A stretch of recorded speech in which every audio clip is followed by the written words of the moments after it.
আজকে মনে করো যে জিনিসটা তুমি পড়ালেখা করতেছো না, ওই পড়ালেখা তোমাকে একটা সময় কি করবে, কাঁদাবে।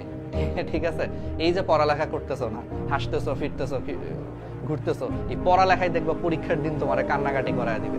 এমন প্রশ্ন করবে পরীক্ষায়, পরীক্ষা দিয়ে এসে তুমি কাঁদতেছো। তার মানে আজকের এই হাসি ঠাট্টা করে আমরা পড়ালেখাকে অবহেলা করতেছি না, সেই পড়ালেখা একটা সময় কি করবে, রিভেঞ্জ নিবে। পড়ালেখা কিন্তু ভাই লাইফে রিভেঞ্জ নেই। অলওয়েজ মাথায় রাখবা, এই যে আমাদের জীবনের যে পড়ালেখা, সেই পড়ালেখাগুলো কিন্তু আসলে জীবনের রিভেঞ্জ নেয়। তুমি আজকে হাসতেছো, ফিরতেছো, ঘুরতেছো, মানে কোনো গায়ে লাগাচ্ছ না, যা রে তুই পড়ালেখা তো হবে, এটা করা যাবেই, চিল করতেছো, আড্ডাবাজি করতেছো। বিশ্বাস করো, এই পড়ালেখা একটা সময় খুব কঠিন একটা রিভেঞ্জ। যখন এই পড়ালেখাটা কঠিন একটা রিভেঞ্জ দিবে না, ওই দিন দেখবা তুমি আসলে কাঁদতেছো। পড়ালেখা তোমাকে একটা সময় কান্না করাবে, কাঁদাবে। কিন্তু ওই দিন না, it will be too late, অনেক দেরি হয়ে যাবে।